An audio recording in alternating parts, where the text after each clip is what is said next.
Welcome back, everyone, to Open Line. Glad you are with us tonight. We are talking about some of the anti-LGBT legislation that is making its way through the General Assembly. We're talking with Joe Woolley. He is the CEO of the Nashville LGBT Chamber of Commerce. He's up at the legislature on a regular basis. He's seeing the bills that are making their way through the legislature and is voicing concern about their impact on businesses. We've taken a couple calls. Let's take some more calls. Let's go to Lucy. Hello, Lucy. Hey there, y'all. Well, where do we start? I want to respond to, I think it was Mike, your last caller, and then what this gentleman said earlier. You know, Mike asked, we better get our act together. This guy here says we probably should be embarrassed. I'm a big Spencer Tracy fan, and there's a movie playing right now on Antenna TV called Keeper of the Flame. It was done a long time ago. When you brought up the rural and the city issue, they've always done this. If you look at this movie, it lays you out. What money is behind pushing this legislature? They don't make any money. They don't live like kings unless they can stir up the crap. Black folks, they're scared to touch them right now, but I'm sure eventually they'll go back to them. So it is the transgender people. You've got rich gay people that are Republicans that never say a word about this because they think it's a funny game instead of the working class people having to put up with all the hate projected against them. Now, I'm a redneck. My Tennessee ancestors were the rednecks, and we're always being insulted about how ignorant we are compared to the crazy crackers up in the hills. But you look at this state legislature, they don't say anything about this stereotypical nonsense. There's a sign downtown somewhere that shows a woman's behind right beside a jackass's butt. And I'm like, that is so insulting because they said that's what we rednecks were, because they used us for a while because we were independent and we established public education in the state. And so they got off of us. But, they talk about these transgender children and hormone treatments, but they sit here and let little girls that get raped, now they're forcing them to carry the rapist baby to full term in this state. They don't take into any consideration whatsoever the health effects or the psychological effects on that little child. So if they talk about sex education, we had more sex education in our health class back in the day than they do now, and it was no big deal. And people didn't get pregnant, and they weren't afraid of God because of it, because they knew. Okay. So good luck to you guys, and I'm sure, Deliverance 2 is going to be filmed here soon, and they'll be all for that. They might want to play some parts in the movie. Thank you.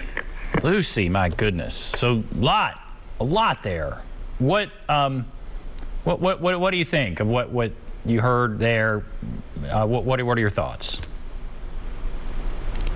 LGBT people are the most diverse group that's out there. There are people that of every race, religion, creed, socioeconomic background that fall into being LGBT.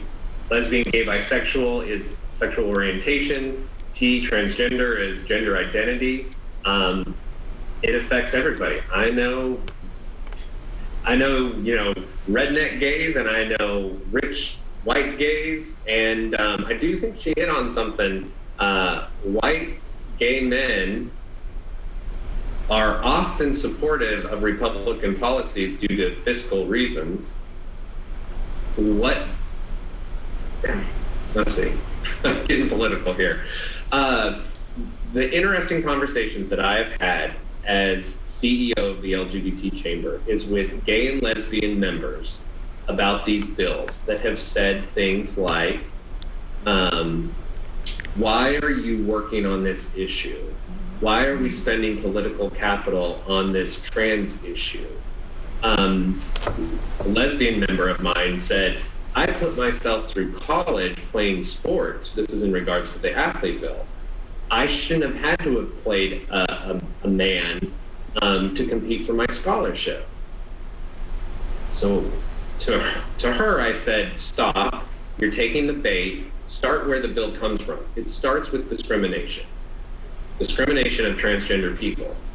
That is why the bill is being put out there. It's not like Frank wakes up in the morning and says he needs a scholarship, puts on a wig and goes plays lacrosse against girls and beats them up because he's bigger and gets a scholarship to go to an Ivy League school.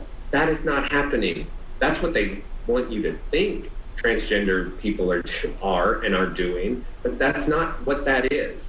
So don't take that bait. Educate yourself. And these bills start with discrimination at their core.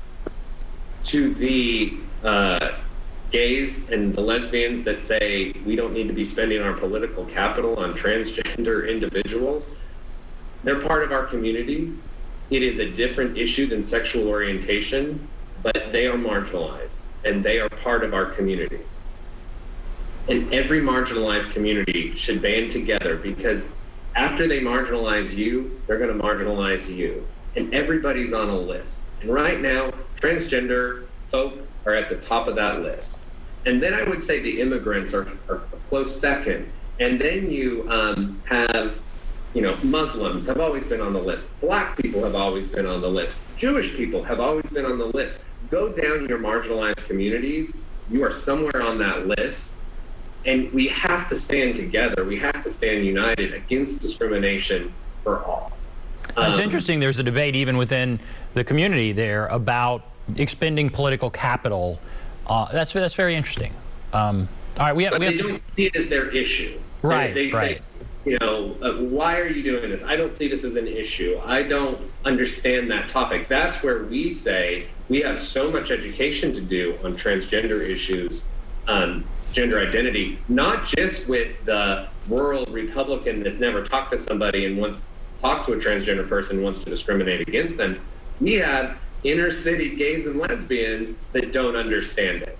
So we've got to explain it and educate and make the human connection to these people and how it affects them, what gender identity is. And once you relate, once you build that bridge, once you educate, then it's much easier to say, this is wrong. I see the discrimination. This should not stand.